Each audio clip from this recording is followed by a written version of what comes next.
Hello guys, I am Agathor and welcome back to DayZ Dissolved, the series in which I summarise different aspects of DayZ Standalone. In this episode we're going to look at all the various status effects currently in DayZ Standalone, but first of all I want to clear up what a status effect is not. And a status effect is not these notifications in your character window. These are called status indicators, nor is the text that pops up in the lower left of your screen. These are text indicators. A status effect affects your character regardless of notification and could have a positive or negative effect, although most of the time you will be notified in some form if you do have a status effect.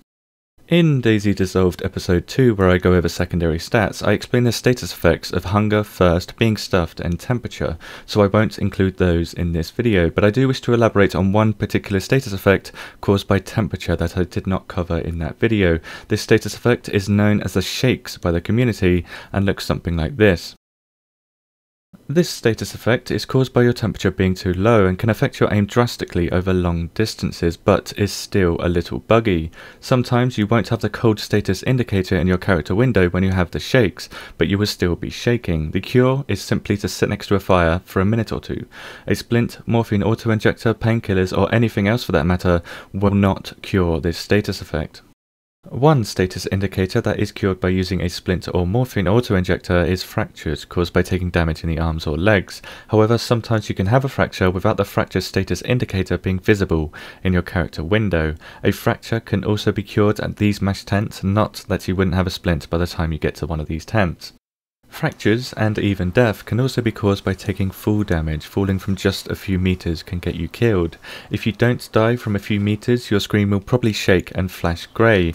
This means you've taken fall damage but won't always get a fracture from it. Each time you get this visual indicator while taking fall damage, it means your fracture stat has deteriorated slightly, so the next time you fall from the same sort of height, there is an increased chance you will get a fracture.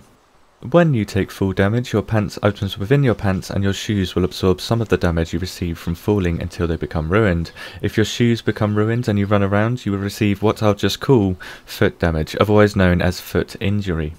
While running, walking or even prone, you take 10 health damage per second on any surface when you have no shoes or your shoes are ruined. Roads or flat surfaces do not reduce this effect at all. However, as soon as you drop below 1000 health, you no longer lose health at all from this status effect. I guess this is in place to stop people dying from a stubbed toe. One status effect that does have a good chance of killing you is sickness, which comes in many forms. The lightest form is light food poisoning, which will kill you if you are not healthy due to recent blood regeneration changes. This sickness is caused by consuming a variety of items and can be cured with charcoal tabs. Secondly, we have medium food poisoning caused by pretty much the same items and also cured with charcoal tabs. The major difference is how you have a good chance to die from medium sickness even while healthy now. I'd recommend having a friend on standby just in case you do go unconscious to force feed you during medium sickness. The text indicators and status indicators with these two types of sickness are very similar, but you can tell the difference between the two when you start getting the I feel nauseous message. If the text is white, you have light food poisoning, and if the text is red, you have the deadlier medium food poisoning. Next up, we have chemical sickness, which is caused by drinking or being force-fed disinfectant. This sickness has no cure and is impossible to survive now without a friend that can force-feed you water almost constantly over the course of about an hour. Note that spraying an item with disinfectant won't make it cause chemical sickness when someone consumes said item, and you can learn more about these three sicknesses in this video, which opens in a new tab. One of the newest sicknesses in DayZ is wound infection, caused only by using a sewing kit or leather sewing kit to stitch up your wounds whether or not you're bleeding. The potency of this sickness is roughly on par with that of medium food poisoning, but wound infection can be cured with either antibiotics or using alcohol on your wounds. More on wound infection in this video. The only sickness I haven't created a video for so far is cholera, mainly due to how buggy it is at the moment, but nonetheless I will go over the basics for you guys. There are three types of cholera: light, medium and heavy. Light cholera is fairly easy to survive without the cure, antibiotics, whereas medium and heavy cholera will likely spell your doom without antibiotics, even with a friend helping you out.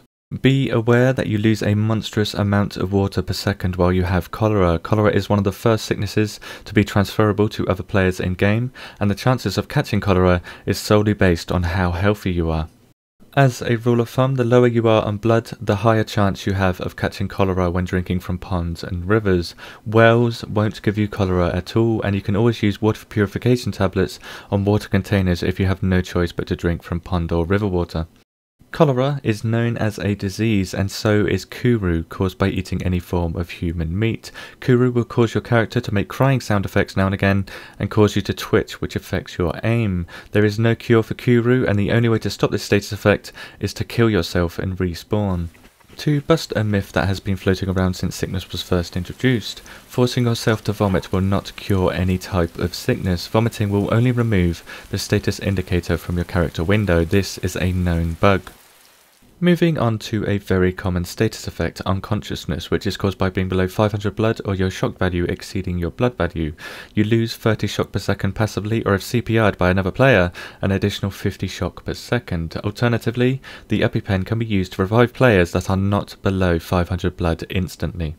The main cause of unconsciousness is caused by another status effect, bleeding. At a minimum, we lose 5 blood per second when bleeding. All zombies and most melee weapons will cause you to bleed at just 5 blood per second, so you have plenty of time to bandage up if you are bleeding. However, bleeding stacks, so bleeding from any two places on your body will cause you to lose a minimum of 10 blood per second. There is no maximum for this stacking effect, so as an extreme example, bleeding from 10 places on your body will cause you to lose 50 blood per second at a minimum, quite a lot. When it comes to guns, around 1% of the total blood damage you receive from being shot is turned into the bleeding status effect. So being shot in the chest and losing 1000 blood, as an example, means you will lose 10 blood per second if you start bleeding as a result of being shot. Now, because clothing reduces the blood damage you take initially, it means the bleeding effect won't be as high as if you were naked, for example. Now, you can use the saline bag or blood bag to restore 2000 blood like I stated in a previous video, but if you use the blood bag on someone that cannot accept a certain type of blood, they will get the hemolytic reaction status effect. This status effect will kill you shortly after receiving the wrong type of blood. To avoid this, use a blood test kit to find out which type of blood you have, then use this chart to see which type of blood you can accept without getting this deadly status effect.